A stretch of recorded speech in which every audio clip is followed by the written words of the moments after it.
Hello everyone, welcome to another episode of the monthly comic roundup. I am Sydpart2. Joining me today is the Vacuuminator.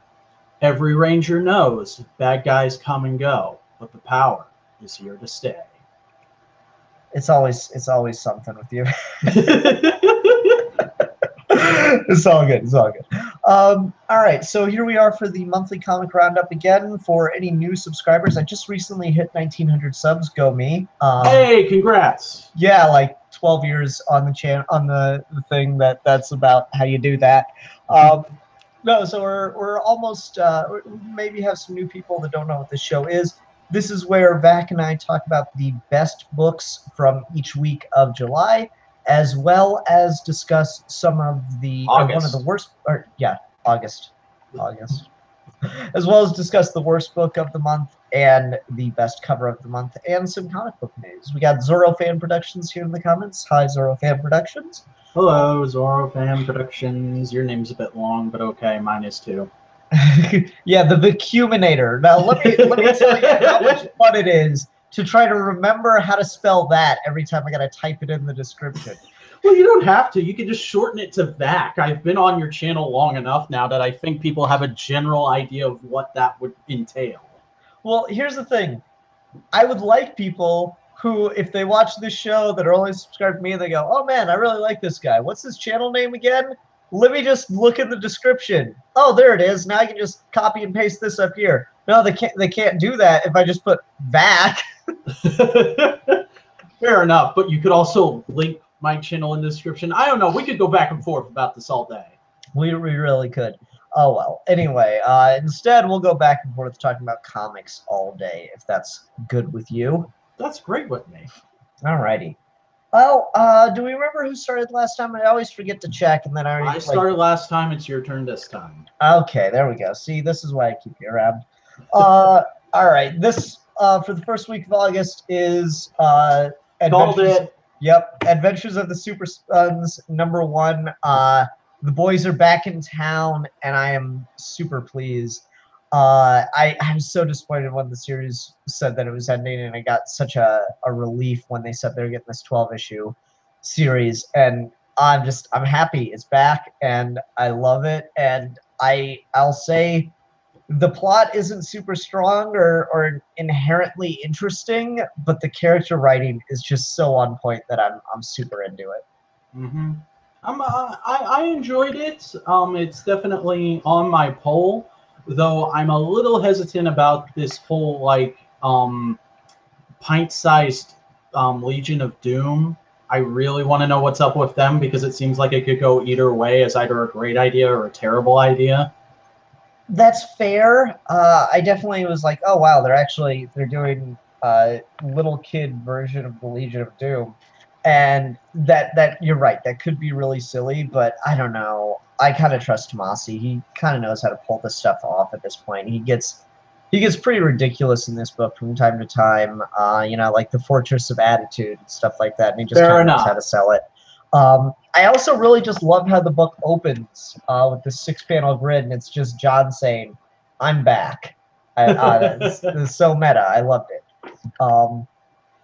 And then, I don't know, just everything about this was super fun. This whole opening scene with them fighting this Superman statue and Damian, like, getting a hold of the controls and just beating up John with it some is really, really enjoyable to me.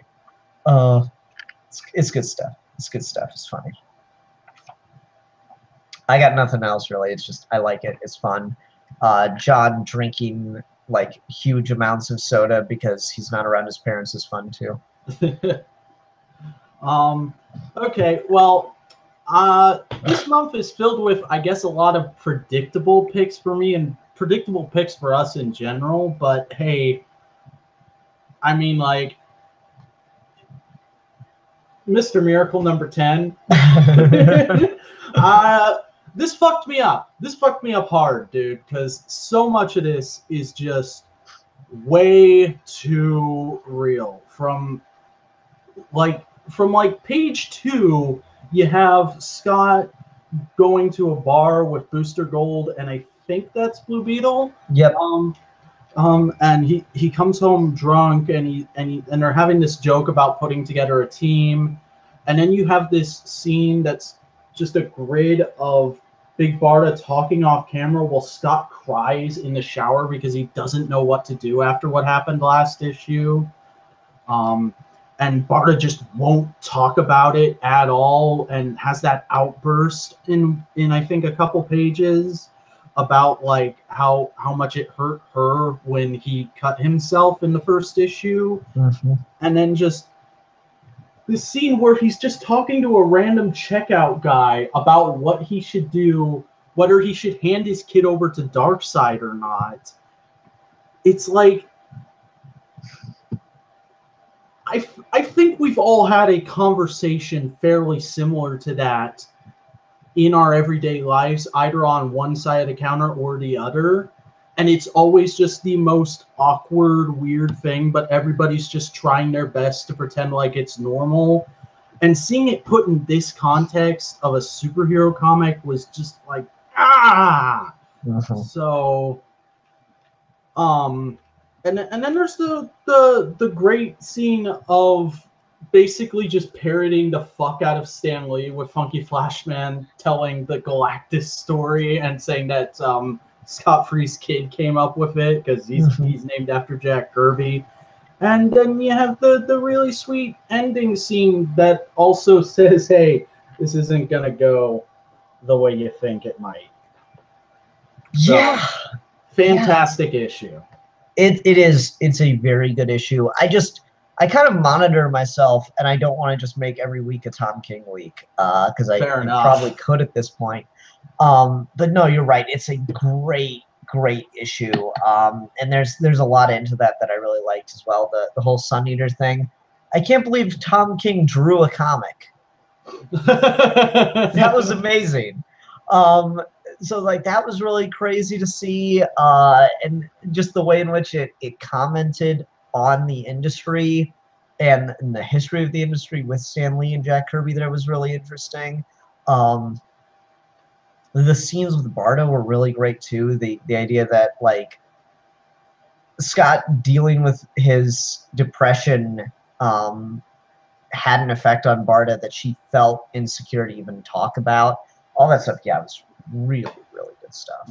And just like super real, because if you are somebody who has mental illness or is part of a family with somebody who has extreme mental illness, you've had that moment, right? Like that was just, especially with some of the stuff I was dealing with that week, reading that scene, like I had to put down the comic and process it for a minute.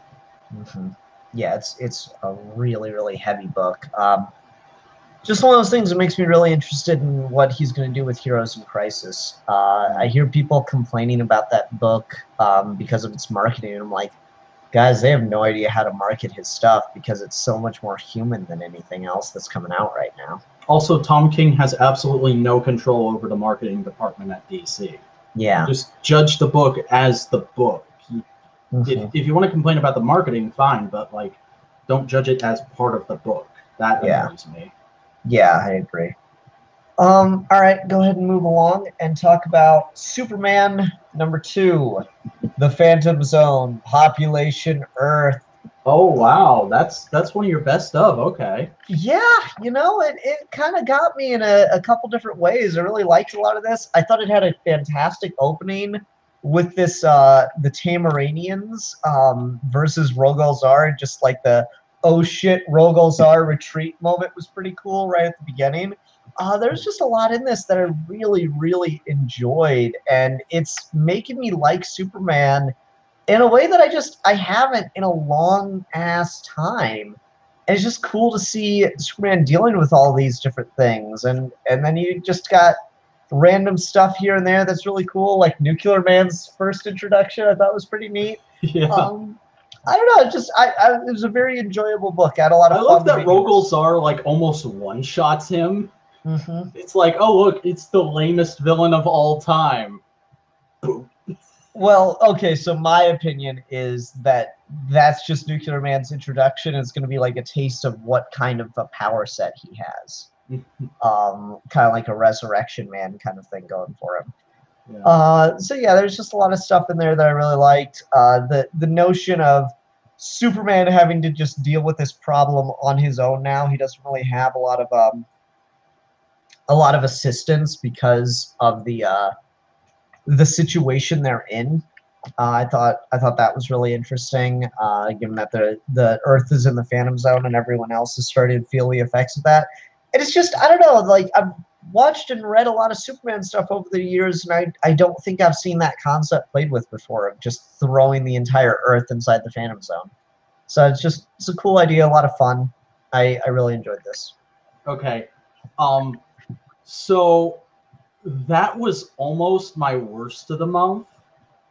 I didn't think it was bad. It's just like there were a couple little things that annoyed me about it, and it was like everything's been good so far this month except for this, which I have a few little nitpicks about, so it's kind of worst by default. Something else came out that is now my worst of. We'll find out what that is, but we have to bring up, I think, the main reason that was almost my worst of the month, which is the line that has now become a meme: Superman, this is Batman. I feel a discomforting sensation in my bowels. Yeah, I remember seeing that. I was like, wow, really? What? That one did give me a bit. That and the other one that's like, I don't know what it is, if it's a coloring issue or Ben deceiving something with it's supposed to be Barry as the Flash, but he has red hair. So and he says that he forgot which Flash he was at one point, which really confused the hell out of people. And like Bendis said on Twitter, maybe I'm setting up something. Maybe somebody screwed up after I handed the book off. I won't say. And I'm like, the colorists screwed up, didn't they? I mean, maybe. It's one of those things. Like, not everyone can do everything perfectly. A lot of artists will just use Google Image these days to try to get, oh, what's this character like in this way, shape, or form? And so if you just like Google the Flash, I guarantee you'll find an image of Wally West with the cowl off that you wouldn't really necessarily know if you're not into the Flash. That's what Wally West looks like. Or Barry Allen or whatever. So I don't know. Just, it's certainly possible. It's a totally forgivable mistake though. So I just kind of like, add it and then move on. All right, what you got next for us, sir? Well, again, I said it's going to be a kind of predictable month for me, but you know, I said I was pretty excited for it back when we talked about the announcement. So kind of had to be the return of the world's greatest comic magazine, Fantastic Four #1, aka Legacy number 646. Yeah, this was just really, really impressive. It really read to me like Dan Slott just taking a step back and going like, look, I know my reputation, but I really, really care about this property. I'm going to do the best damn job I can. And it was a pretty good first issue because it's mostly just Johnny and Ben dealing with the fact that Reed, Sue, and their kids have been missing in action for a very long time. And, you know, Johnny is very much, we're never going to give up hope. We're going to keep looking for them as long as it takes. And Ben's just kind of like, we've checked like every corner of the multiverse and there's no sign of them. They're gone. You kind of need to accept that, Johnny. And we need to start moving on with our lives. And there's this one moment where these two kids set off a Fantastic Four signal in the sky, and Johnny loses his shit. He thinks it's Reed and Sue. He's like, they're back, we gotta go. And when he sees the kids, he's like super pissed, and he wants them to be tried as adults, and like that's how out of his head he is at this point. But Ben pays Jennifer Walters, aka She-Hulk, to come in and be legal counsel for them, and that kind of puts a rift between him and Johnny for half the issue.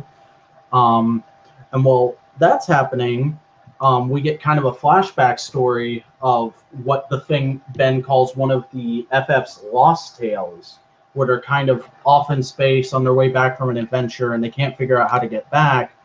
But they have this device that if you sing a correct tone and think of home, it will lead you home. So Johnny ends up singing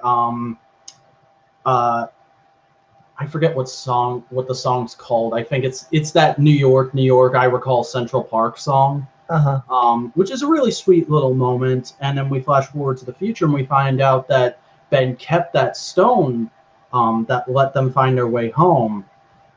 And he's been talking about moving on with his life. So he has a ring made out of it and finally proposes to Alicia. And it's a really sweet moment. And when they go to tell Johnny about it, he's of course pissed because Ben asks Johnny to be his best man, and he's like, no, Reed should be your best man. We have to go find Reed. And he kind of has this moment where he finally breaks down and accepts, okay, maybe they're gone. And at that exact moment, we see a little peek of Reed and Sue somewhere off in a corner of the multiverse. And we get the signal in the sky. Wow. So that was just a really great, heartwarming, like very hopeful story. And I'm big into like hopeful, wholesome family kind of stories, and that's why I like the FF. And then there's a really cool backup with Doctor Doom gaining control of Latveria again, because I guess he didn't have it for a little while. I was unaware of that. Reset the continuity button. Yeah. And then there's an even cooler little one-page backup where what's his name? Impossible Man is like, what the hell?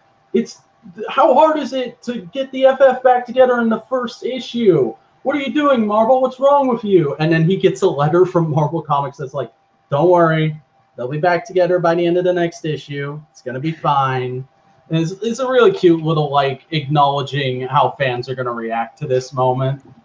So yeah, I really like this, and I'm definitely going to keep up with at least the first arc of this run, because it seems like Slot's given this his all. Well, yeah, Slot's a really interesting writer to me, because sometimes he can just absolutely knock it out of the park, but then other times I hear people just have so many problems with the way he writes, and it comes off as really bland. He seems like one of those guys who can be really inconsistent. Yeah, MC Pick in the chat, Marvel 2-in-1 helped set this up better. Yeah, I heard that from a lot of people after I read this. I just hadn't been reading Marvel 2-in-1 because I had a lot of other stuff on my poll at the time. But I'll probably go back and pick that up and trade, because I hear that's like Johnny and Ben jumping around the multiverse looking for Reed and Sue, which sounds kind of fun. Yeah, that does sound kind of cool. Oh man. There's all kinds of Fantastic Four continuity stuff going on from Mick Pick in the comments. It's funny. Just when you get a taste of comic book continuity you know nothing about. But no, I'm glad the Fantastic Four are back.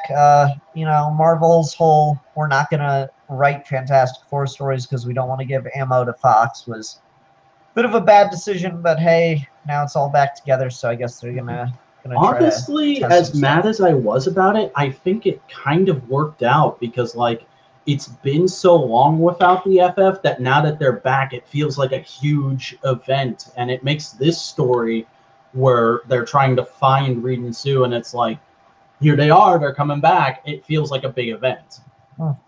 Okay. More so than it would be if it was just like Secret Wars happened, and then next week FF #1. Fair enough, sir. Fair enough. All right, I'm gonna go ahead and take over again. My next pick is Batwoman, number 18, Time of Your Life, Part 2. Man, oh man, what a great send-off to a series. I talk all the time about how good of a writer Margaret Bennett is at integrating politics and just good soapbox moments into her stories. But then what really makes her stand out is she knows how to humanize and just make characters and tell good character-driven stuff too, so that when those things happen together in the same book, they're blended, but each thing can be just as impactful on its own. So this is pretty much all character. This is a huge, salute off to the character, passing her back into another writer's hands. And you just get some beautiful imagery here that kind of just summarizes her life, of Kate Kane's life and who she was, and what this last year of a book and some change has meant to her. And man, it's really good stuff. There's also seeding the idea of Kate and Renee Montoya getting back together, which is really cool. So just a lot of really, really interesting stuff here, and a really great send-off for the series, which I thought was just phenomenal. And oh man, there's just so many good speeches. Like, all the red boxes are just one giant summarization of what this entire book has been about, and it's so good. You've come and gone so far. You have had a hand in good works and evil, but you have and will come home. And so every day, in defiance and gratitude, I ask this: in the time of your life, do not forget to live. There is so much still to be done. There's so much still to look forward to. Really beautiful send-off to the character, and just got me very emotional, really invested. And also, you know, it's not that the book is without its sense of fun as well. A couple lines in here really got me laughing at one point. Let's see here. It was bonkers, Detective Bullock. Drug dealers, robots, super psychics, time travel, masquerade mayhem, and also maybe lesbians? Okay, where do I sign up? I mean, yeah, it's all going to be a trade in just a couple weeks, so you can go through and read the whole run now and then be disappointed in yourself for not reading it in singles. I just might. Yeah, it's a really solid run. It's got a little stuff here and there that's in continuity with, or that's like recognizing continuity from what was going on in Detective, but it's nowhere near the impact that you'd think it would be. I haven't read Detective since like the first 2 issues when Rebirth started up, and I was not. I read the first issue of Rebirth Detective, and I was like, "Yo, this is big boring. I'm gonna go somewhere else." Yeah, so it's got a couple references to that throughout the run, but nothing that distracts or anything. It is entirely just about Kate Kane, Batwoman, so that was really cool. Very enjoyable series. Very, very enjoyable series. Dope as a rope. All right, what you got next for us? Well, welcome back to the Tom King Show, starring Tom King. Let's talk about Batman number 53, where Tom King basically went, "Hey, Vacuuminator, I hear you like comparing comic books and superheroes in general to religion, so I'm gonna give you a comic book where I compare superheroes to religion." And I was like, "Thank you, Tom King. Thank you very much. This is really nice. I really like this. It's good." But yeah, just an incredible little issue where Bruce himself is like making the case for why people need and care about Batman, but why Batman shouldn't be put on such a high pedestal as he is. He's still a human being, and he's still flawed, and you know, it's that old adage of no one is above the law unless we let them be, and we can't let Batman be above the law, because if we do that, there's the potential of innocent men getting sent to jail. And it was just a really great examination of the character that I really dug. And you know, there's just a lot of great art in this. Like, there's 4 or 5 pages of full page spreads where I'm like, okay, this needs to be a poster. Yep. And yeah, I really liked it. It really made Bruce come alive and feel human in a way that this run has just been really great at, but I rarely see in comics. And it was great. So let's get the obvious thing, the obvious bit of discussion out of the way. Ian, did you come away from this thinking Batman is an atheist? Yeah, but I've always thought Batman's an atheist, actually. Same.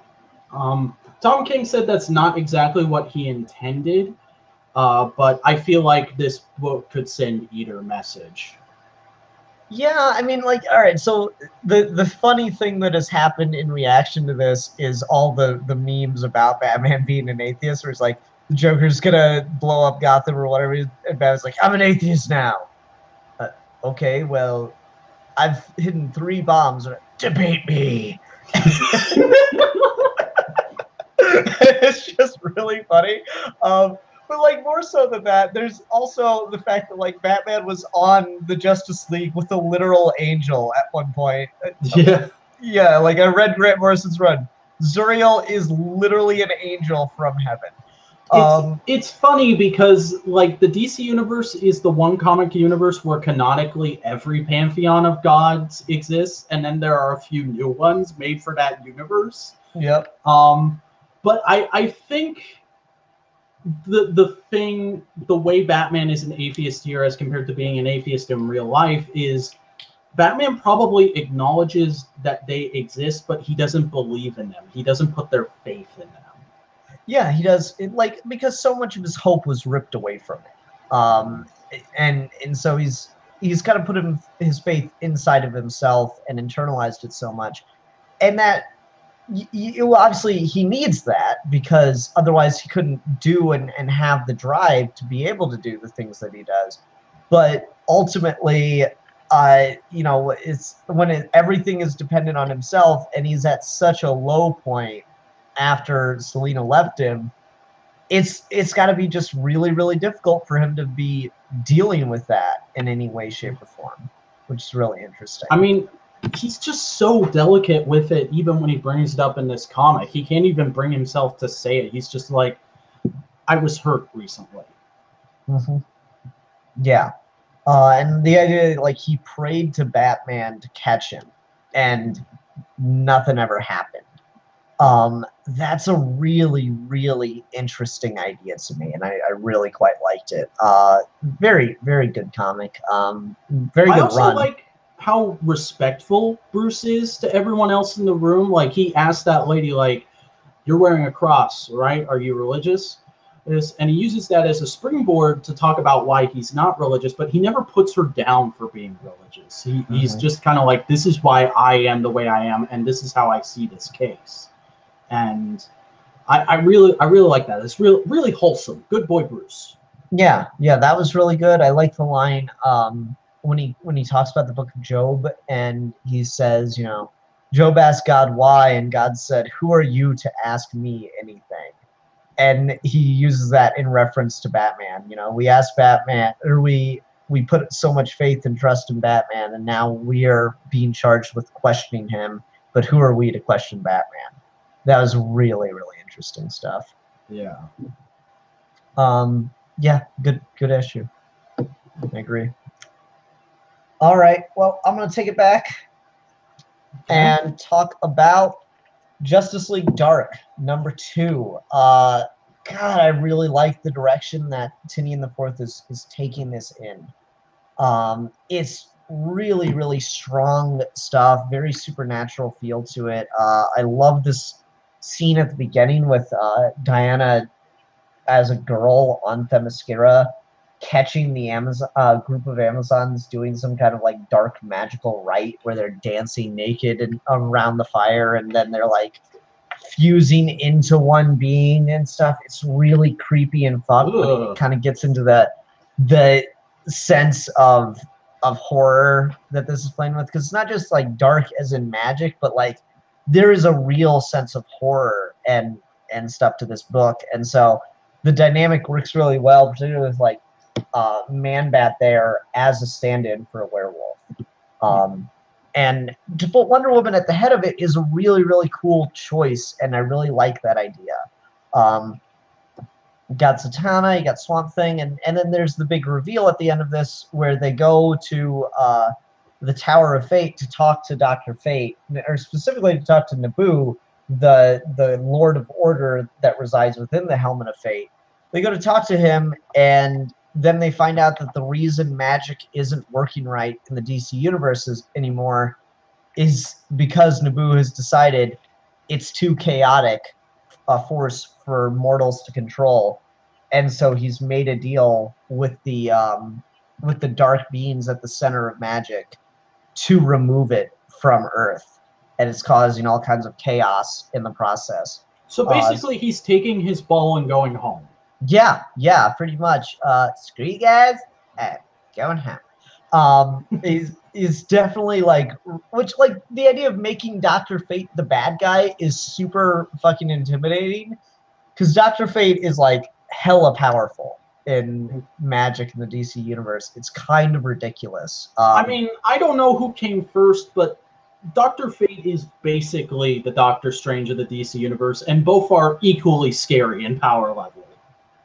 The thing is, Dr. Fate's more scary in power level. Like, okay, everyone thinks about like ridiculous power level of like planet juggling pre-crisis Superman, right? Uh-huh. That's still Dr. Fate. Dr. Fate Jesus. is still that fucking powerful, basically. Just not like in his ability to lift, but just in his ability to do shit with magic. It's just fucking nuts. And so to put him as the adversary, the one that's causing all this to happen, is really great. And then there's just so much like mind fucking creepiness in this. Yeah, like that shit is just like every other panel you have shown makes me just want to play that Michael Jordan clip where it's like, "Hi, I'm Michael Jordan. Stop it. Get some help." Yep. Yeah, it's really it's a pretty good book. It's looking pretty creepy. Really great stuff going on with the art here too. Of just kind of playing with the idea of what makes things so trippy about dealing with magic. Like I love this page of Detective Chimp and Kurt Langstrom in the Tower of Fate. Dang. And just they don't talk about how confusing the place is. They just show you how confusing the place is by paneling it in a certain way to make it like really difficult to follow, but it's still intelligible. Also, Robert Emmett in the chat just got here. What week we on? We are on week 4, sir. Oh man, you got here quick. Yeah, and so you just want to see more creepy shit. Here's a guy who got broken out of a vase, turning back into a vase. Well, that's fucked. Right. Ugh. So yeah, lots of crazy shit going on in this. Really solid beginning to the run. Like I talk about how much I loved Grant Morrison's Justice League run because he saw the need to make threats that would require a Justice League to deal with, and Tinian's doing a lot of that here, and so I really appreciate it for that. Cool. Mick Pick says, "Isn't Dr. Fate like a god/alien using a human avatar?" Yes, it's a god that works through a human. I know very little about Dr. Fate except that he's the magic boy of the DC universe. So, like I knew the helmet is usually put on a bunch of different people, but that was about it as well. Yeah. So that's why you had to explain the power level shit to me. And I didn't know a ton of that either until fairly recently when Death Battle did a Dr. Fate versus Doctor Strange, and they broke down a lot of the crazy shit, and I was like, wow, okay, Dr. Fate's kind of OP.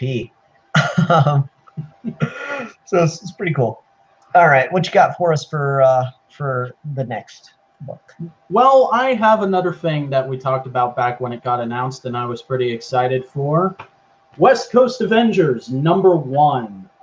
This book was just tons and tons of fun. It's Kate Bishop Hawkeye basically realizing that she's like one of the only superheroes out on the West Coast, and it's completely defenseless, so they kind of need their own Avengers team now. So she's just like calling everyone she knows, desperately trying to put together a team, but again, there's like nobody out on the West Coast, so she ends up having like interviews with people, and I'm trying to find those panels, and like it's just a bunch of joke people. Like there's a guy whose superpower is that he wears a bread costume. There's a woman who just wants to sleep with Clint Barton Hawkeye. There's a guy covered in spiders. There's a guy who's basically a Batman knockoff and is like, dude, you're way too dark for us. Kate's friends show up. There's a guy who thinks it's an audition for a TV show. And then eventually Gwenpool comes in and it's like, I've seen like all the worst people in the world today. Fine, I'll take you. Like that's Oh, how wow. Gwenpool gets on the team, which is hilarious. And then, of course, America Chavez is there because she's one of Kate Bishop's best friends. And then her current boyfriend, whose name is Johnny Watts, he had just made his first appearance in Kate's last ongoing. And he's now going by the identity of Fuse because what did it say his powers were again? Can change his body to mimic any substance he comes into contact with. First time being a superhero, first time dating a superhero, doing pretty fine.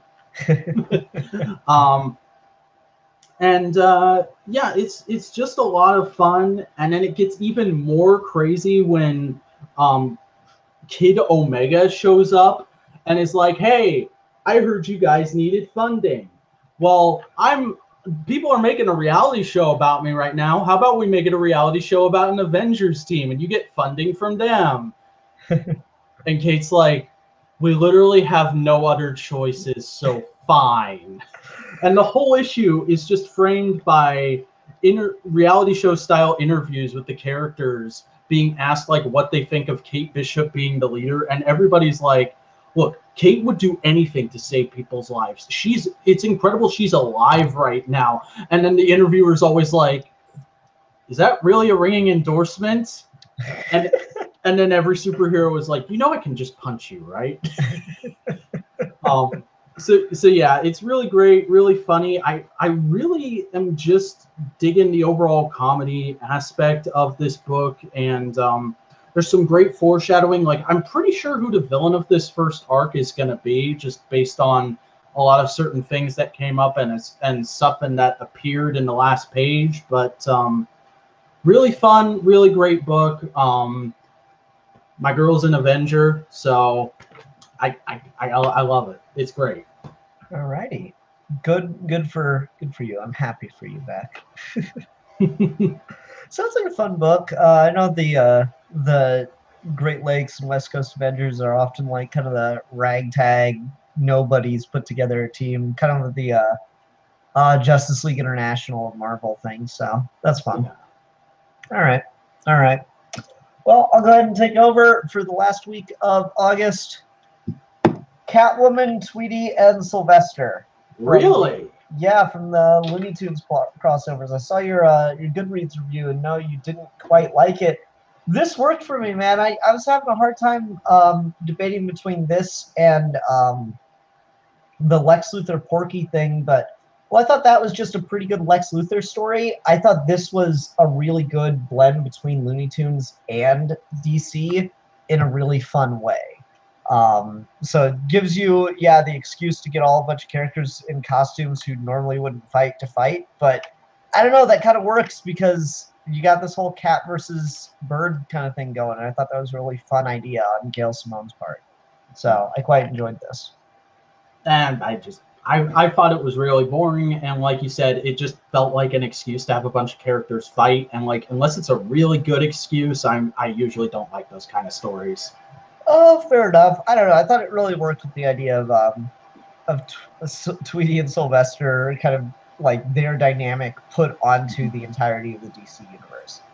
I had a lot of fun with that, and so just, I don't know, like I didn't even realize, like I guess I'd never really spent any time thinking about it. I didn't realize how many cat and bird based superheroes there are in DC, and so there's kind of an element of fun in that when like just so many characters started showing up that I just didn't even consider, and so I was really surprised and quite enjoying all those. Like the Hawk show up, Bronze Tiger and Catman show up, Cheetah shows up, all this stuff. It was super fun and enjoyable, and I got quite a kick out of that. Raven and Starfire showed up. That was, I don't know, I enjoyed that aspect of it. So am I just the only one, or are you bothered by Sylvester and Tweety being drawn as a realistic bird and cat? Like, I feel like if you're going to do a Sylvester and Tweety comic, even if you're putting them in the DC universe, like, draw them as Sylvester and Tweety. It's weird to have those kind of voices coming out of those character models. Fair. I don't know, the artistic choices for these characters in all of these crossovers are really weird to look at. And sometimes it works really well, and sometimes I'm just left like, what? But I don't know. It worked for me given the context of what was happening. So I thought that was pretty good. I had fun with it. What can I tell you? All right. Well, fair enough. To each their own. Yeah, yeah. All right. Honorable mentions, or no, you still got one. I still have my last book of the week, which is, I keep saying it, but hey, predictable month for me. It's well, I think most people know the significance of this month, and if you didn't, hey, guess what? It's the 25th anniversary of Power Rangers. August 28th was the first official National Power Rangers Day. So I couldn't help but pick, not just because of that, but because it's a good book. Mighty Morphin Power Rangers, Shattered Grid Finale. This was just utterly fantastic. Felt like the love letter to Power Rangers we have been wanting and needing since Forever Red, because every anniversary episode since then has been kind of a letdown. But this was just so incredibly good. Of course, you have the big battle with all the Rangers against all of Draken's sentries on the moon, and then reality cracks, and Draken gets into the grid, and he recreates the world into his own vision. And we actually get, like, I think about an issue's worth of pages, because this is an oversized anniversary issue, of just Draken in a universe where he's basically Superman and everybody loves him. But of course, he can't maintain that because the real Tommy Oliver is hiding in the grid, has been since he died, and is kind of like haunting Draken and goading him into getting weak enough that Tommy can break into this universe and stop him. And he restores everyone's memories of what the old world was like, and they fight Draken and get their powers back. And it's just a really great issue. A lot of great world building. The emissaries come back. We see what a Morphin master looks like, because in order to recreate reality, Draken steals its heart.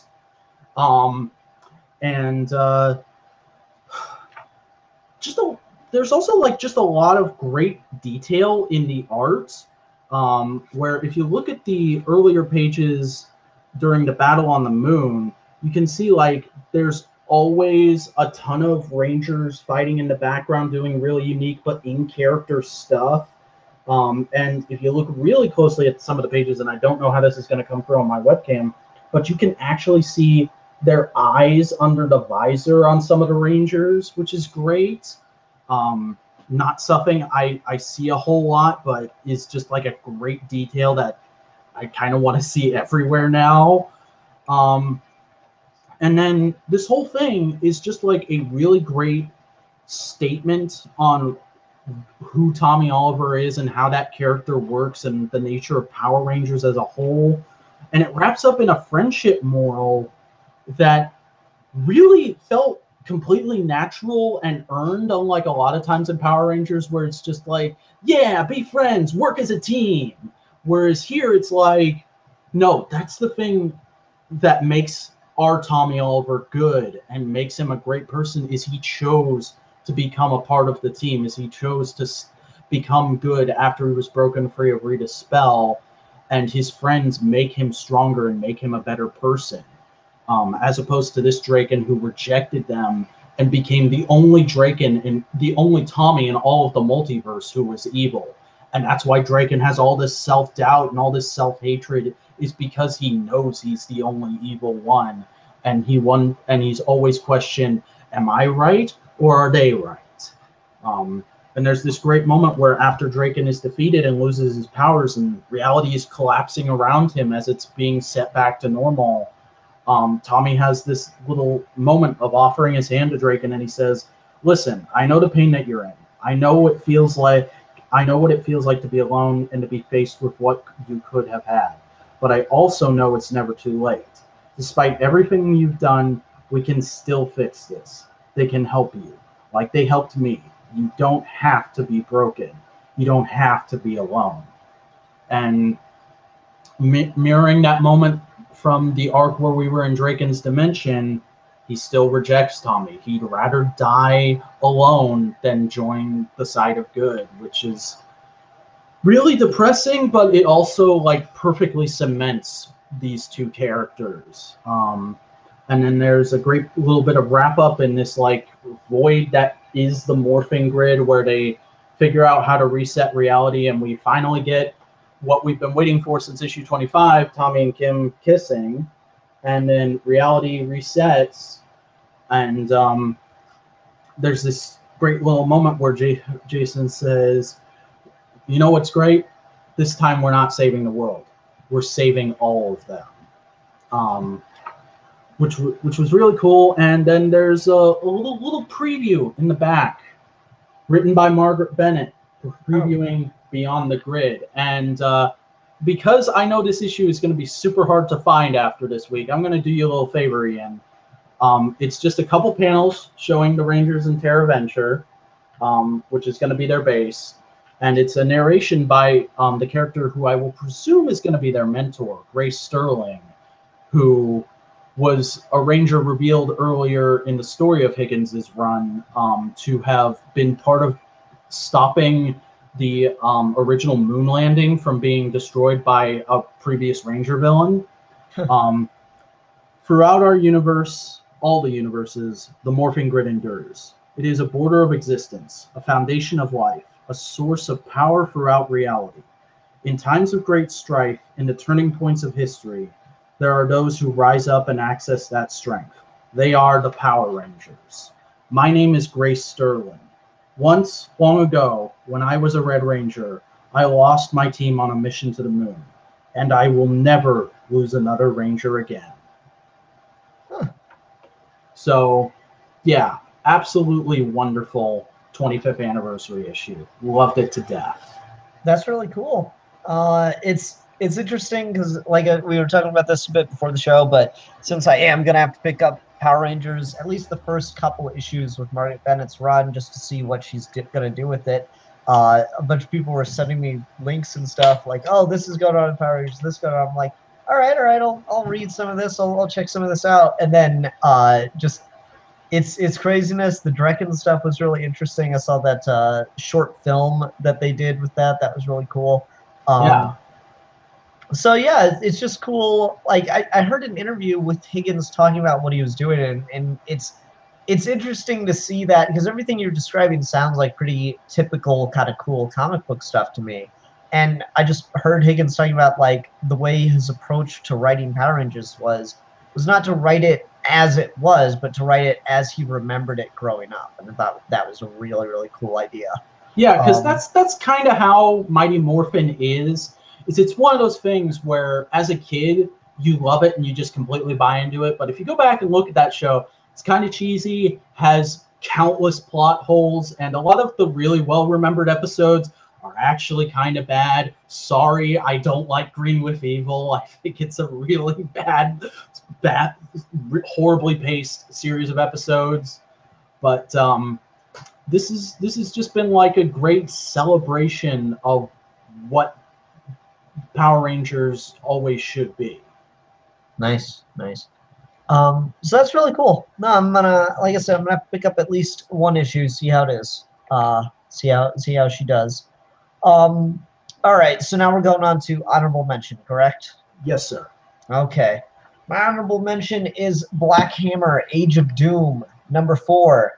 So even though I really, really liked the original 12 issues, the tie-in was just okay. I was getting a little like, okay, we need to start moving stuff along, or we need to focus more on the characters. And ever since Age of Doom started up, Black Hammer's been more moving stuff along, and now we kind of get, spoilers, the ultimate reveal of what's been going on this whole time. And the answer, spoilers, is they haven't been on a farm. They've been in space the whole time. And so it's just like the mystery deepens. Yeah, the mystery deepens, things get really crazy, but there's just this underlying sense of humanness behind it, mixed with the tropes of like superhero storytelling. So Golden Gale, who's kind of like a kind of a reverse of Captain Marvel thing happens here, where she Is figures that a out. 12-year-old girl saying that fucking bitch? Well, actually, she's like an 80-year-old woman. Oh, cool. Because whenever she says the magic word of Zephram, she turns into a girl. But ever since they've been stuck on the farm, she's been stuck as a little girl, and it's really fucked with her mental health. Because Wow. you know, you think about being a kid, you're like ultimately powerless. No one will take you seriously. You can't do anything, and so like she can't even smoke or drink to feel better because she's a child. And so anytime she tries to buy cigarettes or liquor or something, she gets in trouble. Mm. So that was really interesting. But yeah, she gets like this information that one of them has been keeping them all on this farm, and she's just immediately livid, and like the mystery kind of deepens. We got Lady Dragonfly here, who's very much like a Crypt Keeper style horror comics character amalgam. She kind of confesses everything that she's been doing, and then they wake up in space, and it's like, okay, what the shit's going on? Because everyone was in the middle of fighting a character called Anti-God, who's kind of like Galactus fucked Darkseid and had a baby. As you do. As you do. And they all disappeared while fighting Anti-God, and then woke up on this farm and have been there for 10 fucking years. And now they just got told they've been in space the whole time. And that's where the issue leaves off. It's like, well, shit. What's going to happen now? So, I don't know, really, really solid issue. A lot of good stuff, but there were a lot of other good books this week, so I decided to just make this the honorable mention. Nice. Nice. How about you, sir? Well, my honorable mention is Ant-Man and the Wasp, #4. So I've been on this book a whole lot. I really love these two characters, and there's just tons and tons of great character work here, where they think they've finally gotten out of the microverse or the quantum realm. Sorry, I get those confused sometimes. And they think they're back on Earth. But it turns out they're actually on one tiny particle that's trying to entangle itself with them. So they're on this world where everybody loves Ant-Man and thinks he's the coolest superhero ever. And also, Hank Pym is alive. And so naturally, there's this moment of hesitation where they're like, should we stay here? This is kind of like our perfect world where your dad is alive, everybody loves me, I'm not a total loser. What are we gonna do? No, we have to go. And like when Scott finally gets back to Nadia and is like, we have to go, there's this absolutely soul-crushing full-page spread of Nadia just spilling her guts out and telling her entire backstory to not her dad with just like glazed over eyes. And then Scott shows up and he's like, this is all fake. It took me a little bit to figure that out, but you're like 1,000 times smarter than me. Why are you rattling off your resume to him? And she's just like, so he'll love me. Because that's all she's ever wanted since she was a little girl, was to meet her dad and for her to have a normal father-daughter relationship.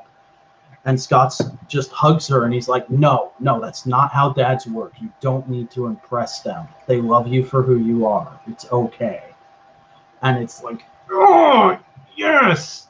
Finally, these characters connect in a meaningful way. And, everything starts going haywire. Suddenly there's a million Hank Pyms out of nowhere. They've got to get out of there. And ends off with what the final issue is going to be. It appears they are so big they're in space. So lots of crazy, time screwy, the interdimensional weirdness that I've come to expect from this mini, and also just some fantastic character building. I had to bring this book up somewhere. Cool. All right. Well, I guess it's worst of the month then, right? Yeah. Okay. Harlequin and Gossamer.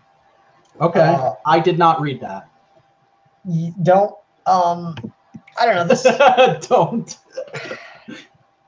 This isn't like horribly bad, but that it kind of is a testament to the fact that August was a pretty good month overall. This just does a lot of stuff where like I don't know what exactly they're going for with these DC Looney Tunes crossovers, and I certainly don't think I have rose-colored glasses about the tone of jokes or whatever in Looney Tunes, but just there's way too much like adult kind of crude jokes in here. So it was an issue of the Harlequin book. Yeah, pretty much. A lot of jokes about like Harlequin and Ivy fucking. And it's not also, Tari in the comments, what is the difference between the quantum realm and microverse? Your guess is as good as mine. Yeah, like there's just lines in here like, "Oh, stop! Your hiney is anything but helpless. I'll see you in a few weeks for our spa weekend." And Harley's like, "Sorry, folks, that adventure is totally Black Label material." I'm like, that's not. Ugh. Yeah, I'm like, it's just that not. That feels like. See, if that wasn't alluding to a porn comic, I'd say that's like a line you'd find in a fan porn comic. Right? Just stuff like this. It's just kind of all over the place. And then Gossamer shows up, and like the idea that Harley would just immediately be the kind of person who's like, "Oh, a giant monster. It's so cute. I want it to be my friend," is pretty enjoyable. And so that's got some mileage here, but I don't know. It's just too much like a Harley Quinn comic and not enough like Looney Tunes thing. It doesn't feel like it's really doing the right thing tonally to what I feel I want most of these books to do. And so that bothered me. So yeah, there's just that and all kinds of stuff happening. And then, like, again, the crudeness doesn't really stop. At one point, you got Harley and Ivy in the shower together. I'm like, okay, come the fuck on with it. It's just too much. It's not the right kind of tonal thing for a Looney Tunes crossover in my mind. And again, it's not that the Looney Tunes are super innocent kid stuff only. It's just that, like, let's make this clear. I don't think either of us are opposed to Harley and Ivy being a lesbian couple. But the problem is, and I have read a significant amount of that book. There was a time where it was on my poll because I'm a glutton for punishment. That book constantly throws it in your face and treats it like, isn't this crazy? Harley and Ivy are a lesbian couple. Whoa! And it's like, calm the fuck down.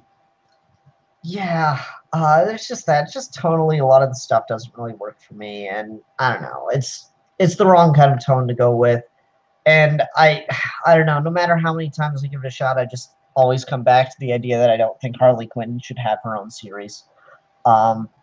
I get that a lot of people like her as a character. I just can't make the connection. I don't think she works on her own. I will say the backup was a little bit more fun, the one that's more all ages. But even then, there's some stuff in here where I'm like, although I hope he's forgiven me for okay, so I don't get those backups. Time. What? I don't get those backups. Why are you putting an all ages backup in books that are so supremely meant for older readers? Like, what am I supposed to do? Tape off the other pages and then hand the book to my cousin or something? Yeah, I don't know. That one's it's still got like similar problems though. Like there's this line, although I hope he's forgiven me for dating all his monster men that time. What? I don't even get what that's supposed to mean. Okay, who wrote that? Let's see here. Sholly Fish? Sholly Fish, go fuck yourself. Damn, ouch. That's a little harsh. I'm sorry. Do not imply that kind of shit about comic book characters in actual canonical material. That kind of stuff pisses me off. Yeah. I do not want to hear about how Harley had a monster gangbang at one point. That's just not something we ever need to know. Oh, man. Yeah, I don't know. I just kind of rolled my eyes and I just didn't like this very much. It's not like overly bad or anything. It's just a lot of like, really,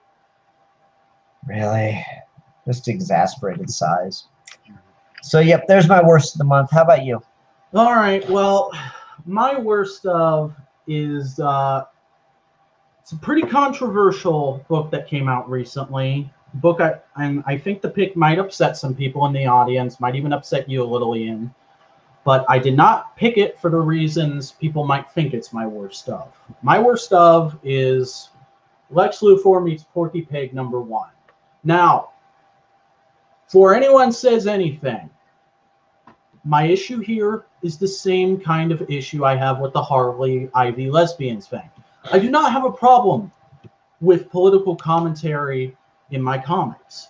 I do not even have a problem with this particular story, this idea of Lex Luthor getting into social media as a means of taking over the world. I actually think that's a great idea and was surprised it hadn't been done in a normal Superman comic yet.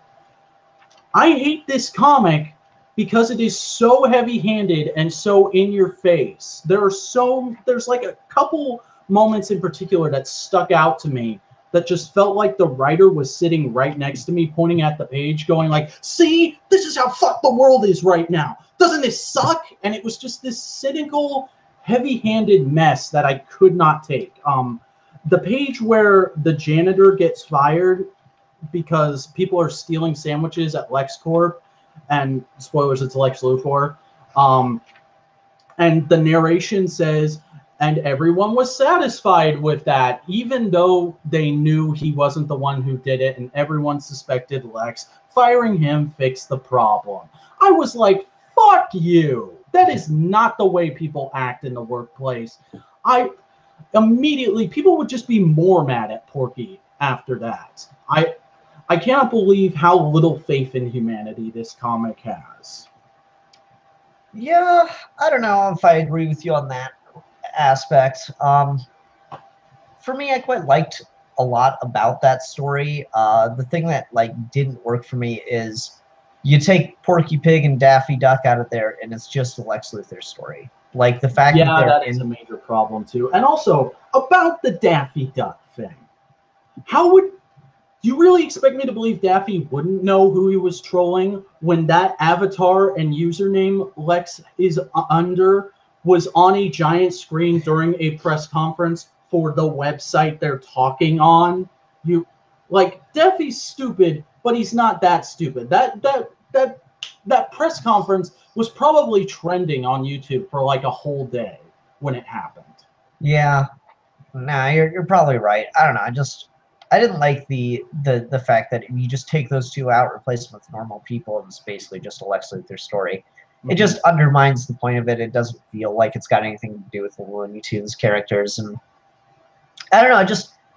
That wouldn't bother me as much if we did more of these, I guess, or something. But it's the fact that we're only doing one a year for 4 to 5 books, and there just seems like there are better, more natural premises to go with than stuff like that.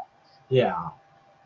So, no, but I can see what you mean about the politics thing. I was quite surprised that they went for that kind of approach in this book of all things, and I didn't think it was I didn't really have much of an opinion on it at all. It's yeah, that's a thing that happens to some degree. You know, we blame the minority character. I'll say I think that's a little more realistic than I think you're giving it credit for, but that's up for debate, I guess. But yeah, I wasn't. I liked things about it, but overall, I thought the quality of this round of the Looney Tunes crossovers weren't just generally not as good as the last one was. Yeah. I mean, the only one I read out of the first one was the Tom King one because everybody told me how amazing it was. But, I was honestly kind of interested in Catwoman Meets Sylvester and Tweety and this book, and they were both just huge letdowns for me. And this one even, made me a little legitimately mad. So, if there's a third round, I don't know if I'm going to look into it at all. All right. Fair enough. Okay, so now we're on to best cover, right? Yeah. Super Sons, Adventures Super Sons #1. I picked up the variant because it's the original artist from the first book doing the covers, and I just really like this. It kind of tells you everything you need to know about these two. It's so perfectly Damien and John. It's the boys. It's great. I love it. It's a really nice cover. I got the regular cover just because I always try to get the regular cover unless my shop just doesn't have it. But I did like that variant quite a bit. Yeah, a lot of times there's a lot of discussion we had about variants. As long as it's the same price, I really don't care. It'll be a really rare circumstance where I'll pick up a variant that costs more just for the cover. So when it's the same price, I usually don't give a damn. But I did particularly like this, so I was happy that it was the same price and I could get it. All right. Well, mine is also a pick from one of the weeks. Mr. Miracle number 10. This is just an incredibly badass picture of Darkseid, and I really want a poster that is just this, but instead of Mr. Miracle at the top, put Darkseid is. I would love to have that poster in my office. That'd be great.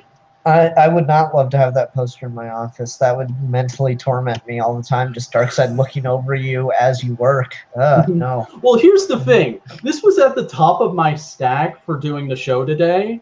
So all morning I've been on the computer just BSing around and getting ready. Well, Darkseid's been like giving me the side eye. What the fuck are you doing? It's kind of hilarious. Nice. Alrighty. Best of the month then, correct? Yes, indeed you do. That's a harder one. It was a baller month, dude. Aside from like the last week, it was almost entirely good stuff this month. Yeah, you're right. Man, I'm really torn because what I got is like a really good start to a series and a really good end to a series is what I'm trying to decide between. So I'm gonna either give it to one of these two. I think just because it has the opportunity to tell people to go get it, and the series is ongoing and just starting out, I'm gonna say Justice League Dark number 2 is my pick of the month because it's just a really, really solid thing. I cannot wait for the October issues of this book. That's gonna be exciting. Well, if I hadn't just completely filled up my poll again with new Marvel books, I probably would go check that out. But as is, it's just gotta be Shattered Grid, man. Fucking amazing tribute to one of my favorite franchises of all time. Such incredible attention to detail, and just look at his cover. They made me like a holofoil cover because the holofoil actually works as like that's the grid shattering as Draken's coming in, and it's a badass wraparound. And if you have this in hand, Draken himself is actually raised on the page, which is really cool. Man, why didn't you just make that your best cover? Damn it!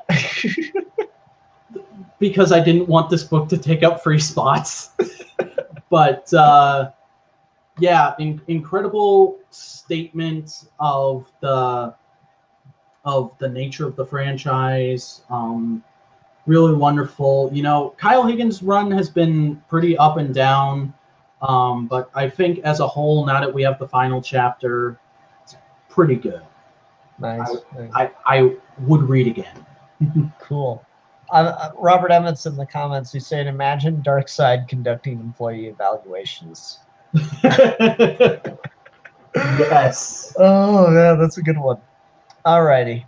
Well, I guess we are on to comic book related news. Indeed we are. This should be a good time. I'm going to put it on you, sir, and so that way we'll all just see your screen. So make sure to close all those porn tabs before you start screen sharing. Of course. I always make sure that gets done. Anyways, there we go. Oh, look who's that handsome man. That's Sydpart2. All right, let's move it over. And our first story is something kind of sad, but it's been a long time coming. Stan Lee will no longer perform public autograph signings. There's been all those rumors and stuff lately about Stan Lee getting up there in age and having kind of poor home health assistance and back and forth, is it this, is it that? And finally Stan Lee has come out and said like he's barely going to do cons anymore. He's no longer doing autograph signings. Yeah, he's getting older. It's got to be getting harder on him to just kind of do stuff like that. you know, it's unfortunate. It's just part of aging. You know, dude's like 95 at this point. I think so, yeah. Yeah, I like mean, he's up there. I have a friend who a few years ago was at San Diego Comic-Con and went to a Stan Lee signing, and he said like it was the worst autograph signing experience he ever had because Stan just looked like a beaten dog and was so tired he could only sign things. He wasn't like he had people next to him saying Stan's not allowed to talk to anyone right now. He's really tired. He needs to finish this up and go take a nap. And it's like, ugh. Yeah, that's just sad. He shouldn't have to do that.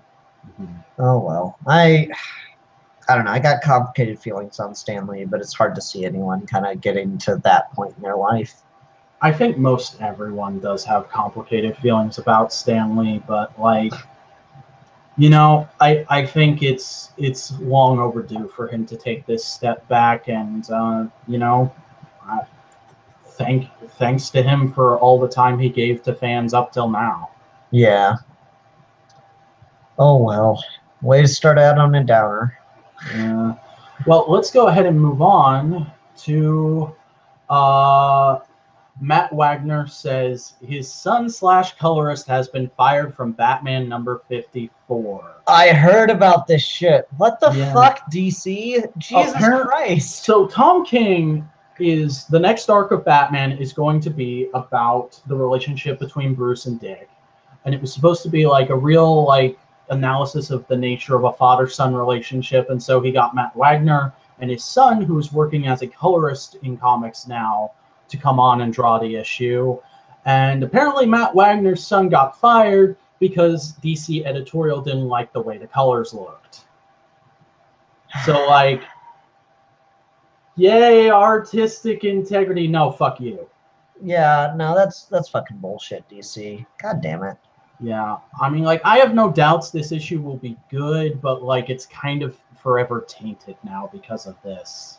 Yeah, I really like. I need to see what his son was going to do because, like, if it just doesn't match DC's house style, but it's really good on its own, I'm going to be super pissed.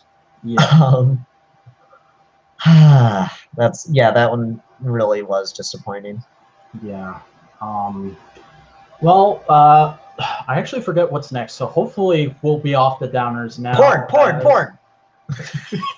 Oh, one of these 6 DC characters is going to die. Jesus Christ, this month was front-loaded with bad news. I know, Jesus Christ. So if you haven't read, DC Nation is teasing that a character is going to get killed off in Heroes in Crisis because, you know, death is a big deal. No, seriously, guys, it's a big deal in comics. It's a big deal. Why aren't you listening? Why are you walking away? Come back. It's gonna matter this time. So yeah, it's either gonna be Booster Gold, Kyle Rayner, Cyborg. I think that's Tim Drake Robin. Yeah. Harlequin or Roy Harper. Yeah. All right. Do we want to take bets on this shit? So Smart Money is on Booster Gold just because of how much Tom King has already fucked Booster Gold up. And I mean mentally, not like he screwed up the character. But I kind of want to say it's gonna be like our Arsenal, just because that's a character Tom King hasn't touched at all, so it would be like out of complete left field. Yeah, I'm leaning toward Arsenal as well. My money is between Arsenal and Tim Drake, and I'm really hoping it's not Kyle Rayner. I know it's not going to be Harley Quinn. They're pushing her too hard. I highly doubt it'll be Cyborg. They've been pushing him too hard.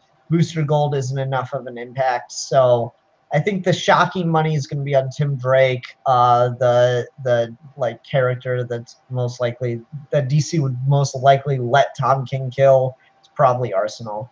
But yeah, we mentioned this earlier. This is really stupid marketing from DC for Tom King's book. I think this is dumb. Yeah. Like, I kind of had to bring it up because it's technically news about a thing we're both going to read, but also it's like, this is really stupid. Why are we talking about this? Yeah, one of these characters dies. Well, Let's see. Is it going to be justified in the story? We won't tell you, but one of them is going to die. It's like it's so stupid. Cool. Glad we're still in the 90s. Yeah. Let's see. You're getting some audience reaction here. Terry says, "Unfortunately, now I just hope it's Cyborg because I want the classic Justice League." Dr. Holocron says, "I hate those kind of advertisements." Yeah, this is dumb. All right. Well, let's go ahead and move on. DC gets post-apocalyptic with Nuclear Winter Special. So we are doing holiday specials. Yay! Instead of doing a regular holiday special, this year DC is doing a Nuclear Winter Special, like a post-apocalyptic series of short stories. What a great idea for 2018. I cannot think of a more fitting idea for 2018. Yeah, it's kind of hilarious, but also I'm morbidly curious about this thing because it could go either way, right? Mm-hmm. Like it could either be a really stupid in your face, this is what the post-apocalyptic grimdark thing, or it could be like a really fun, cutesy, just like DC superheroes in a post-apocalyptic winter. Isn't this cute and fun? And I mean, it's being written by Paul Dini, Cully Hammer, I think, Steve Orlando, and many more. So we'll see. We'll see. Yeah, I'll check it out. I was worried that they wouldn't do holiday specials this year. So between that and the Batman October special, I guess we're kind of getting it. Yeah. Also, this is coming out in November, not December. So maybe there still is a regular Christmas special coming. I don't know. Yeah. We shall see. All right. Well, let's move on to a quick little announcement, but should get both of us pretty hyped. Sean Gordon Murphy has confirmed Batman White Knight 2. Worst kept secret in comics right now. Yeah. Basically, this tweet came out. Secret project. I don't care if this book is the worst kept secret in comics. I'm going to keep showing you guys progress. To hell with the consequences. So yeah, fight the power, Sean Gordon Murphy. I mean, the idea, like, you'd been talking about, oh, I really want to do Volume 2 since, like, the first issue sold the fuck out. And then he'd been, like, the conclusion almost necessitates a Volume 2. Like, why haven't they just announced a Volume 2 already? It's silliness. Well, I guess they want to announce it in the same timely manner most comics get announced, which is, like, 3 or 4 months out from it. Yeah, whatever. I just thought it was silly. Rolled my eyes. All right. Well, let's move on to something that. Okay. Champions number 24 to deal with gun violence in schools, centered on Miles Morales. So I don't trust this.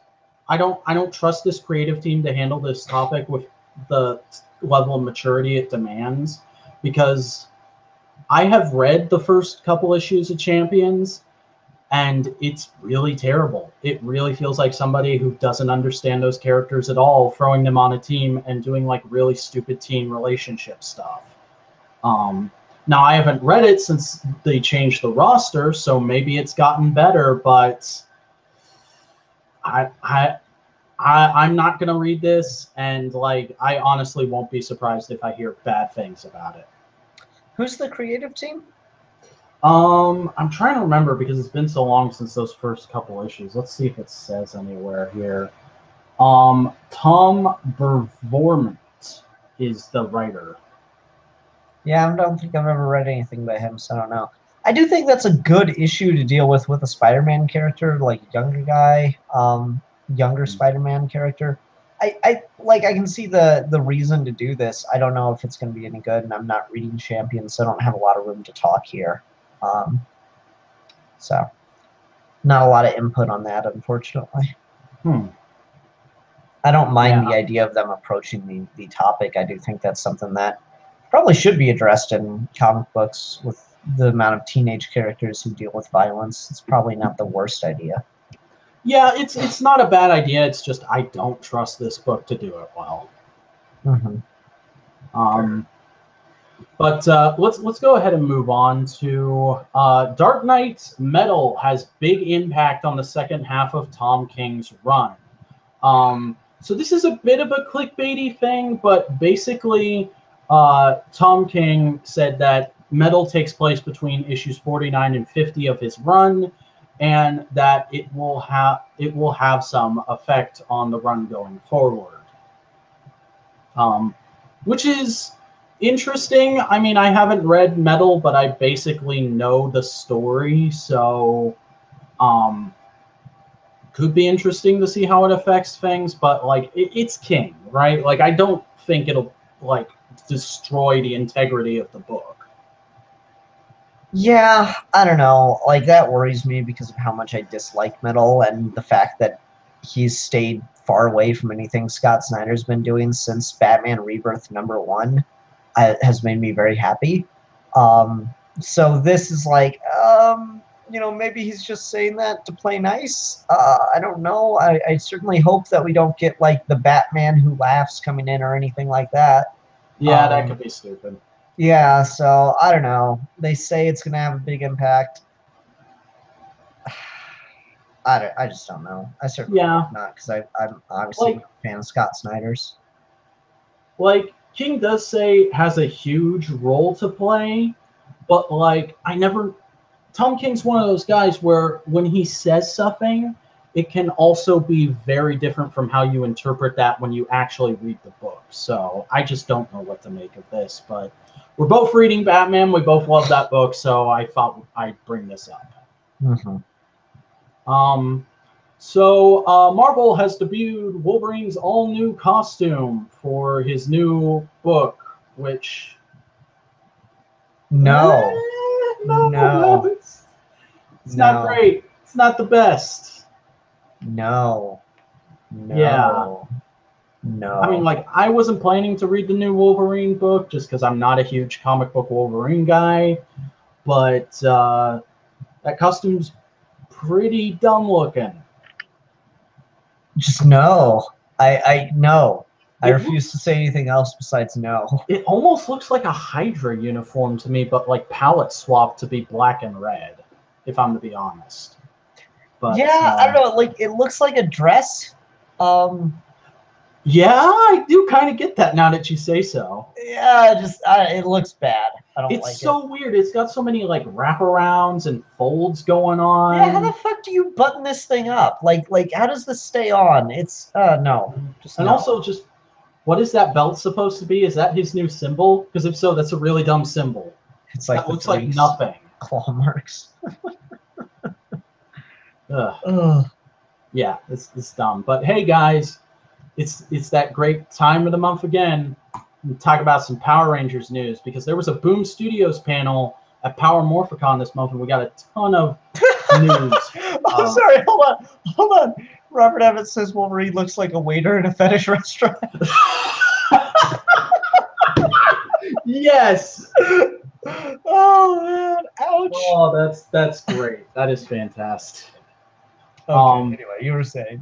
Okay, so starting off with some Beyond the Grid news, we now know the identity of the Dark Ranger. And as we all guessed it, it's gonna be Heckle, the once and no longer villain of Power Rangers Dino Supercharged, who became the keeper of the Dark Energem at the end of that series. He's somehow found a way to stabilize it, and he's going to be using its power as the Dark Ranger, and he's getting a focus issue at the beginning of next year, where we'll be learning all his backstory and stuff. So that's pretty exciting because I love Heckle. I thought he was a great character in Dino Charge. Also, new Ranger, the Solar Ranger, which is a very interesting design. Doesn't really look like it belongs to any particular Power Ranger team, but the suit design does kind of remind me of Uchu Sentai Q Ranger, which was last year's Super Sentai in Japan. Yeah. I like the effect. It reminds me of what they used to do with Donna Troy's costume. Yeah.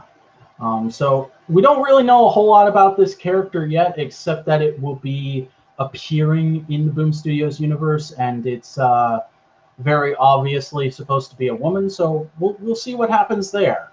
Cool. And then Go-Go Power Rangers is going to be undergoing a huge change where the Rangers are going to be all swapping colors. We're getting Jason in the yellow, Trini in the red. Where's the cover with all of them? Ah, there we go. Kimberly's going to be the Blue Ranger, Billy the Black Ranger, and Zach the Pink Ranger, which is a really hilarious throwback. I'm not sure if it's intentional, but it feels like a throwback to Max Landis's proposed Power Rangers movie script, where Zach was the Pink Ranger, and the movie ends with Zach trading coins with Kimberly, and she's like, "But it's pink, but I have the Zord that flies." All right, fair trade.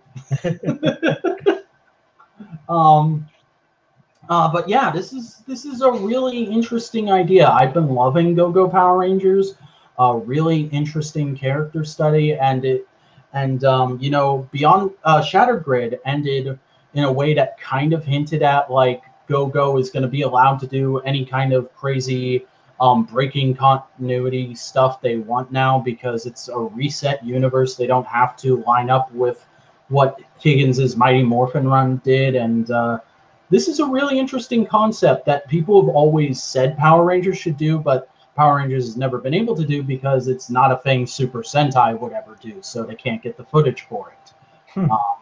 So I'm looking forward to this arc, seeing what this is actually about, and Red Ranger Trini got me a little weak, to be honest.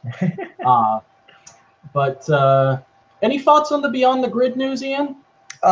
It's very beyond the grid and news-like. Okay. And then there is our cover for, I think, the third or fourth issue of Beyond the Grid, which also confirms that Mike Corbett is going to be the identity of the Magna Defender. Because, okay, for those of you who aren't Power Ranger fans, the Magna Defender is technically two characters. There was the original Magna Defender, who was just called the Magna Defender, but that dude died, and he passed his powers on to Mike Corbett, the brother of the Red Ranger in Lost Galaxy, and he became the Magna Defender, sort of as a pseudo Sixth Ranger for that season. And there'd been a bit of debate of, is it going to be Magna Defender or is it going to be Mike Magna Defender? We don't know, but now we do, because we've got this cover where they're all out of suit. Cool. So that's good to know, because I'm much more a fan of Mike Corbett Magna Defender, because original Magna Defender was kind of a whiny idiot, in my opinion. Yeah, so that's pretty cool to know. We're both looking forward to Beyond the Grid, and it should be pretty interesting. Cool. So moving on, a new Batman and the Outsiders title is spinning out of Detective Comics. It's going to be written by, where is it? Brian Edward Hill, and it's going to be like it says, spinning out of his Detective Comics run where Black Lightning had shown up, and the team is going to be, of course, Batman, Black Lightning, the Signal, Orphan. I forget what. Orphan. Okay, I forgot what that identity was called for Cassandra Cain and Katana. So I don't know. This is kind of an interesting idea. I didn't read that arc of Detective, so I don't know what his take on these characters is like. But maybe I'll read the first issue. I don't know.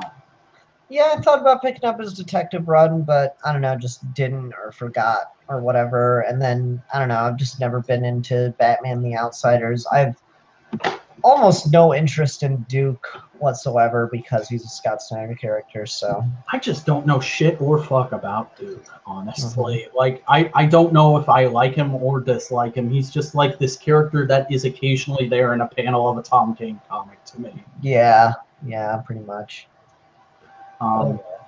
But hey, for people who are wanting more Cassandra Cain focus, maybe you'll get that there. Maybe.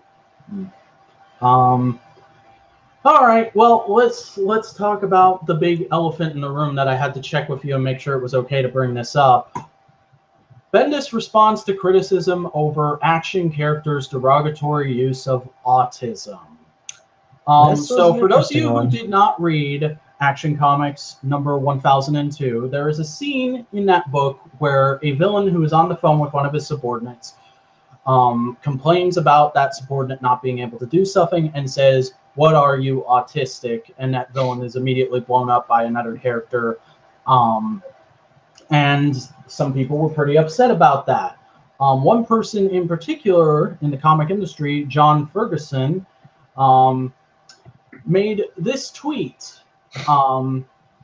It's a go-to insult of the online gaming community and school-aged kids. Very sad, but I'm unsurprised. It's unacceptable from a creative editorial team. At Brian Michael Bendis, at DC Comics, you should be ashamed. To which Bendis replied, yeah, it is an insult I can't stand. It has been said to me directly, and I put it in my work to illustrate its ugliness from an ugly character who got his immediate comeuppance. I do it in my work all the time, Russ. I'm sorry it hurt you. Next time, reach out. You know me. So,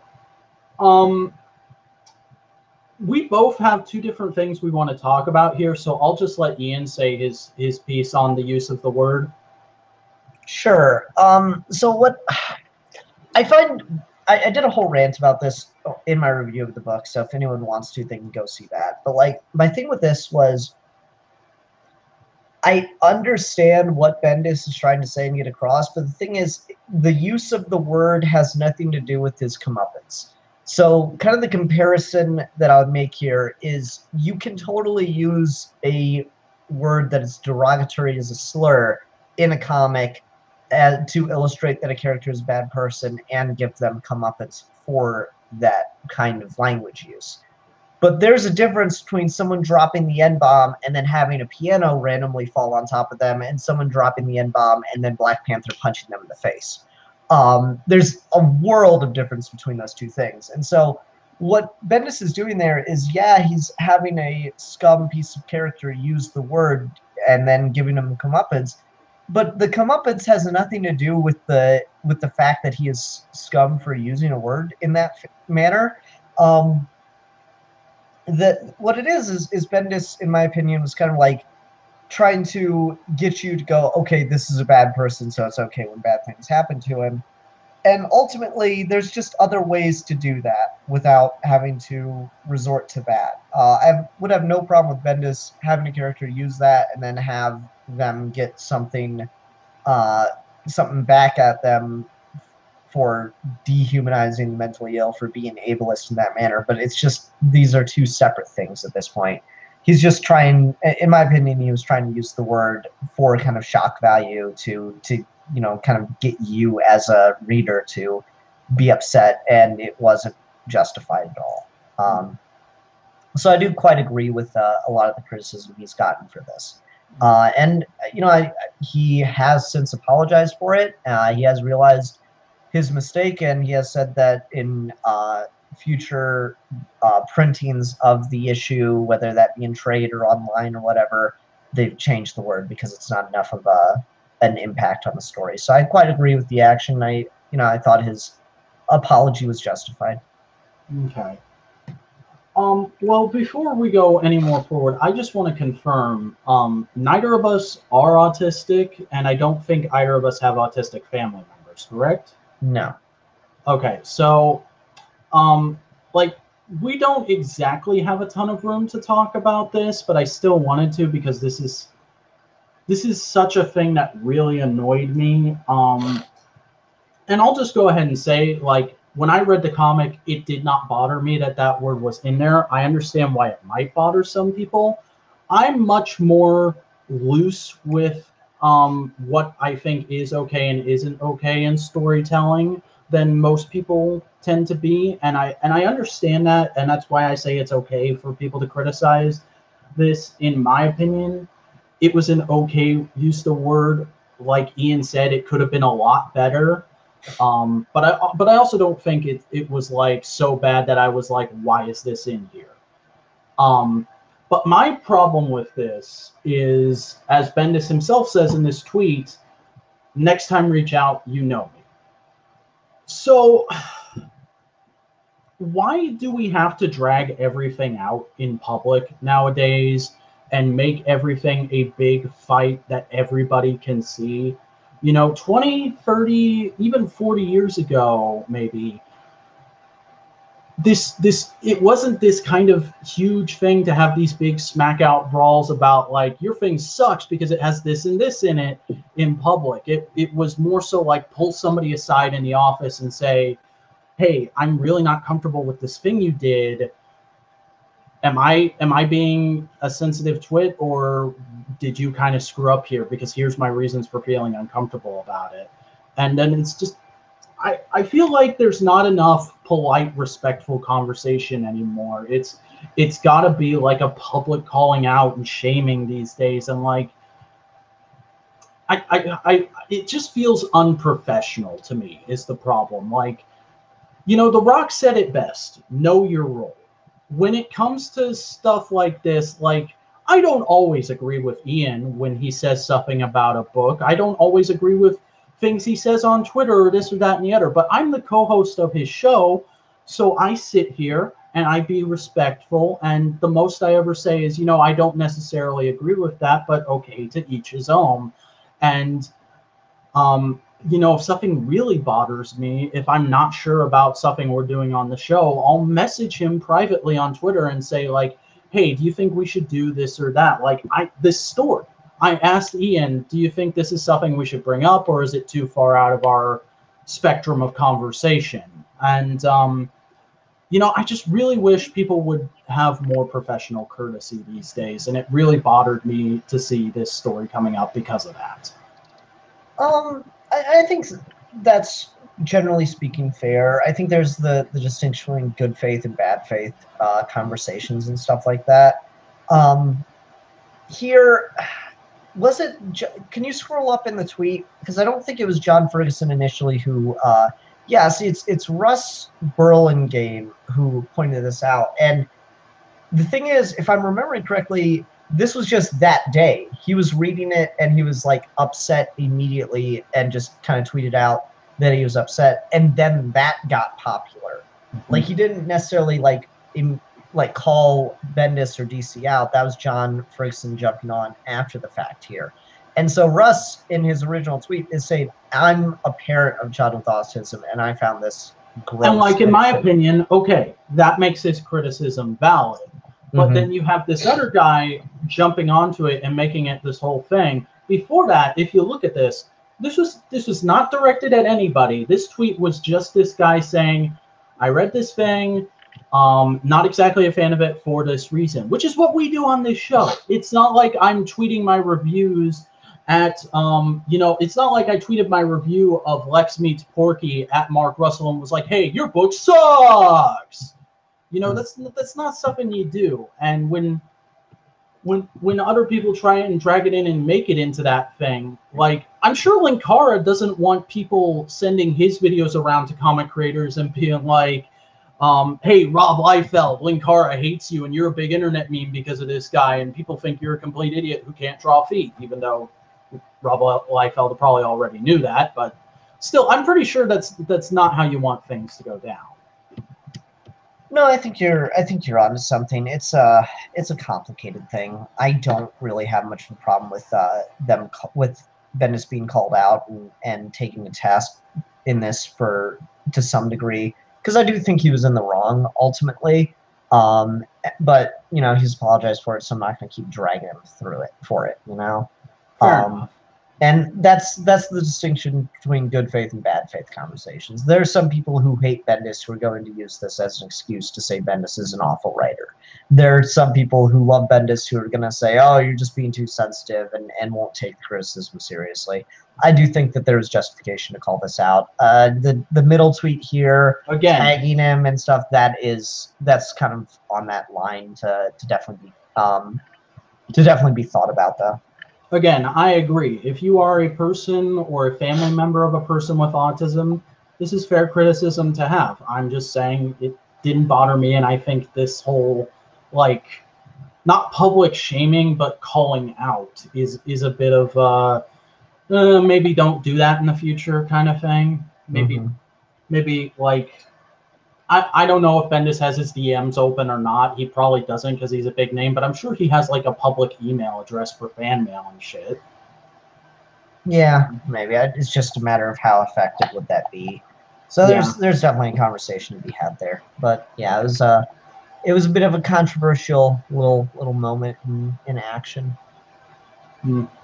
All right, well, let's go ahead and move on to no, not that.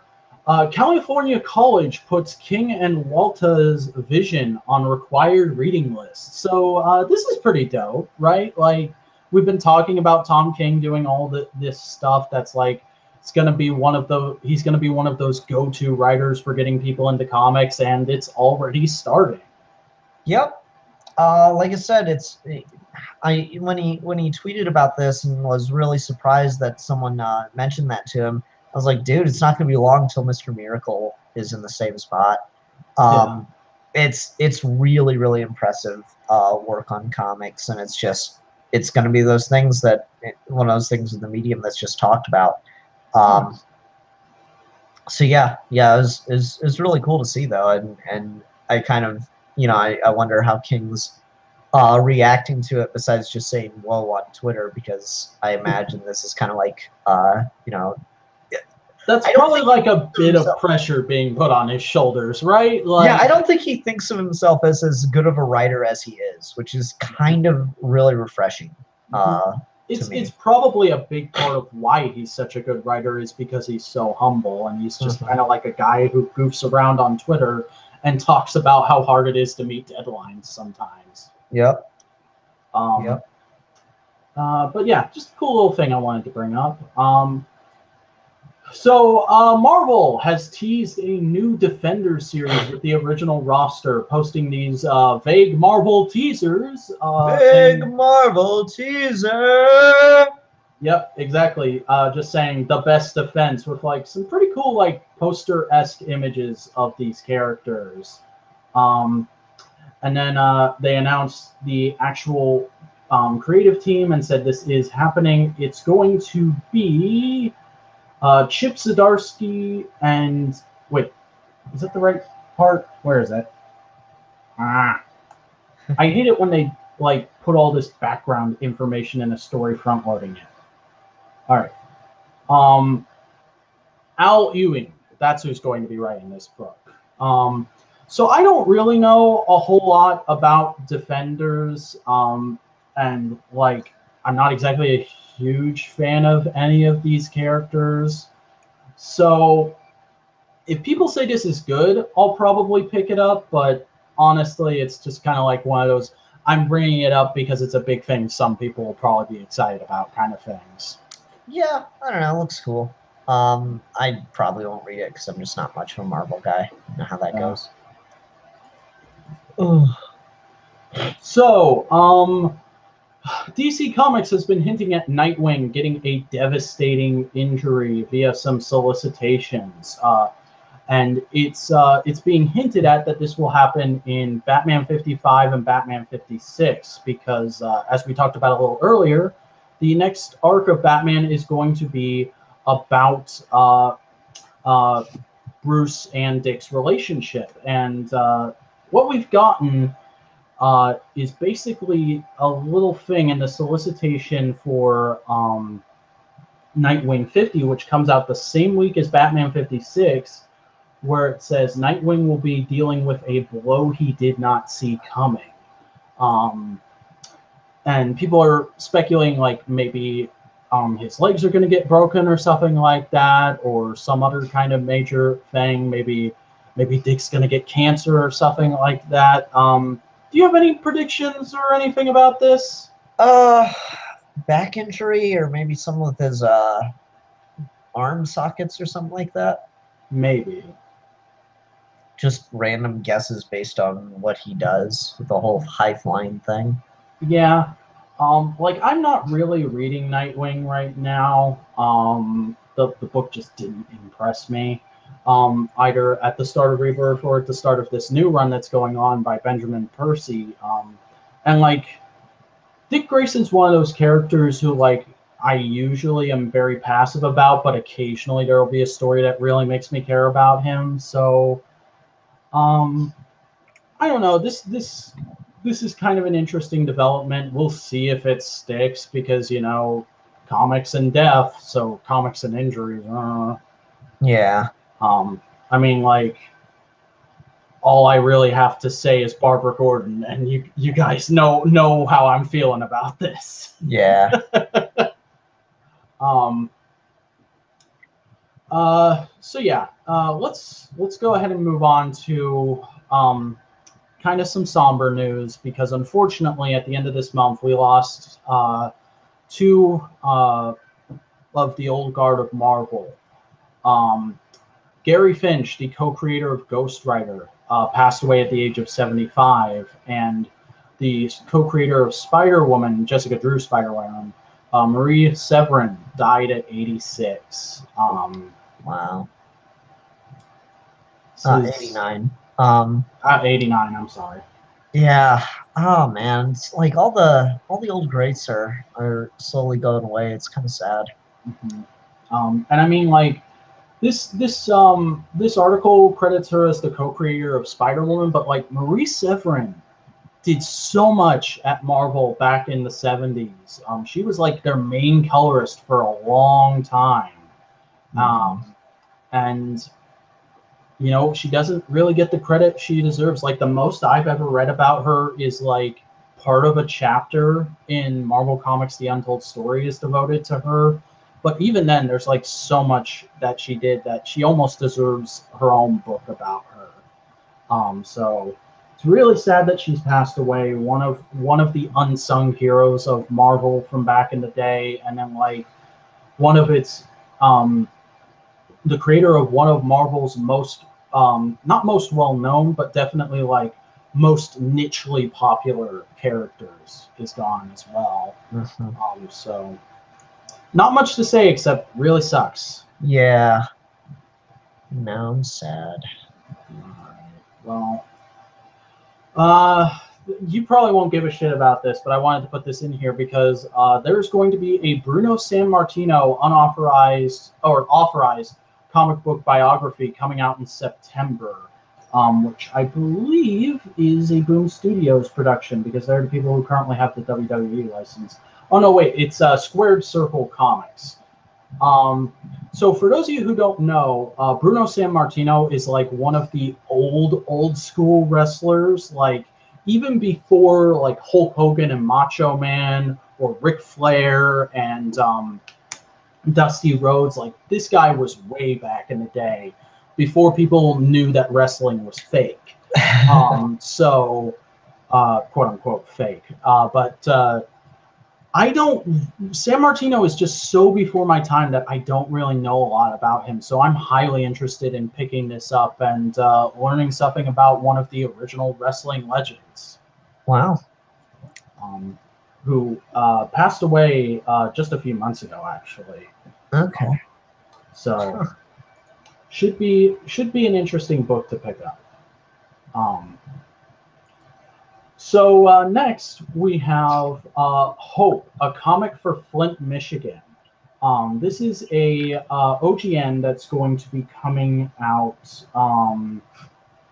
in a couple months, which basically is being done as a story about the situation in Flint, Michigan, and is supposed to be in most of the proceeds are going to go to help that city, which, for those of you who didn't know, the lead water thing is still going on. They still haven't fixed that. Yep. So yeah, I wanted to spotlight this because I really think this is a book everyone should pick up, if only to support that cause. I'm definitely gonna. It'll be out on is that the release? No, that's some sort of live stream info. I'm gonna keep looking for the release date. Oh, okay. Here's what this is. I thought this was like a wide release thing. Apparently, this is like a freebie at a benefit concert that is actually tonight. Okay, interesting. Well, if you're anywhere near Flint, you can go pick this up, I guess. Yeah, Foster Coffee Company in Flint. I don't know. I really want to get a hold of a copy of this because it seems like it could be one of those really interesting little independent piece of history comics. Cool. Well, it's good that they're doing stuff. And it's an interesting number of comics that have been doing things like this. There was Reconstruction a couple months back. That was to help with the relief efforts in Puerto Rico after the hurricane. Didn't DC do a Puerto Rico special? Yeah, that was at Reconstruction. Mm. So yeah, interesting seeing all this stuff. Okay. All right. Well, let's move on to some news that'll probably excite you, Ian. Dan Jurgens thinks Guy Gardner needs his own series again. You don't know anything about me. I hate. So I was just assuming because it was Green Lantern, you might be excited. I can't stand Guy Gardner. Oh. Okay. All right. Well, let's just move on. Yeah, Dan. This is basically just a story about Dan Jurgens saying he wants to do a Guy Gardner book. I mean, I'm sure they'd be happy, and honestly, Guy Gardner had like a really good series right at the end of the old 52. But just man, I don't like Guy Gardner. I mean, this doesn't confirm anything, but like, you know, whenever a story like this comes out of a writer saying they really want to do something, it's like probably might actually happen. So, especially because it's Dan Jurgens, who has so much pull at DC right now. Yeah, it seems that way. All right, so our final story is not specifically about any comic, but is kind of like important to the industry as a whole. The Comic Book Legal Defense Fund has named a new president. Christina Merkler, I believe is how you pronounce her name, will be taking over the group, as well as they'll be having a new vice president, Chris Powell, and VP of Retail Service at Diamond Distributors, Treasurer Ted Adams, will be joining them. Yes, something you want to bring up, change of the guard at the Comic Book Legal Defense Fund, which has been a huge factor in making sure comics get the freedom of speech rights they deserve in the last 30 years. You know, I thought we'd acknowledge them, and I wish these new people taking over the group the best in their job. Okay. Well, that's cool. I don't know a ton about this organization, but hey, if they're helping out, that's cool. Yeah. Yeah. Cool.